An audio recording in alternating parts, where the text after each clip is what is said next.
This is Major Assignment 2 Tutorial Part 2. So we just calculated the 5-year budget total projection. So we're going to go to the Funding tab here, and it asks us to pull over that projection from the previous tab. So I'm going to start with equal sign, switch tabs, click that to do a cross-tab reference, and there's our value right there.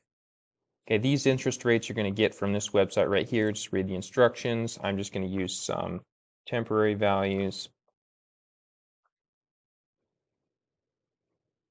Okay, that way these values will propagate down here. Okay, so basically what you're doing is there's two methods of investment and then one loan, and combined those things need to cover your budget needs. Okay, so it says to invest 28% of your budget total. So I'm going to multiply by 28%. You need to invest that much. With an APR of 2%. The equations for these things you can find on the instructions tab if you scroll all the way down here to the financial formulas. Here's the first one. That's for compound interest. There's the annuity equation, and then finally the loan payment equation. I will note that the inflation rate that I showed on this tab right here, right there, you can technically calculate that this way as well. I did it a different way, but it's the same value. Okay. So number of compounds per year, it says here it's compounded annually. So that's one compound per year, and it's over 5 years. The formula for this in the instructions, the final amount is equal to the principal times 1 plus the rate divided by the number of compounds to the power of number of compounds times the number of years. Okay, there's your final answer. It should be something slightly more than what you invested. If it's like a huge number or less than you invested, you did something wrong. Okay, so this is an annuity. You're doing repeated investments instead of just a single one-time investment. It says here it's compounded quarterly, so that's going to be 4 compounds per year, and it's over 3 years. Okay, I'm going to hop back to the instructions page, and I'm going to be using this equation right here.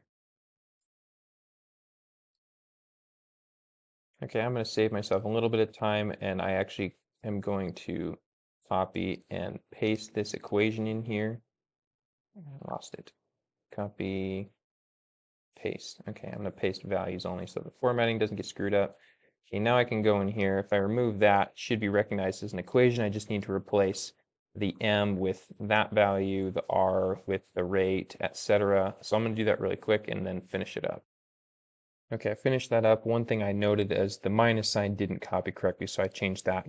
I just replaced it with a regular minus sign and then hit enter. There's my value. So I invested 42 cents monthly for 3 years, and that's how much I came out with at the end.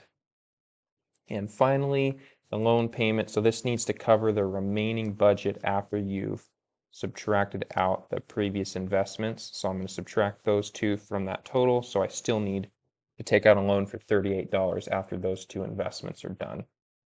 All right, so it says a 7-year loan and it's monthly payments. So number of payments per year is 12. Number of years, it's a 7-year loan. Okay, and here's where we're going to use the loan payment equation, which is this guy right here. I screwed it up again. Copy. There we go. All right, so I'm going to do the same thing here. I'm going to remove that, and I'm just going to replace each of these with their respective values here. Okay, so let me just show you the error I get. So you can see this minus sign looks fine. This one right here, though, is a long dash. If I hit enter, Excel complains. So just change this to a regular minus sign, and the letters return to these, so they're all good to go.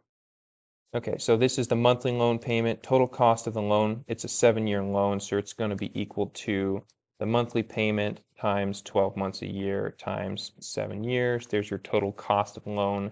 So the interest paid on the loan is going to be the total cost minus the actual amount, the principal. So that's how much interest you're paying on the loan. And that is it. And once again, make sure you double check formatting and get all of that done correctly.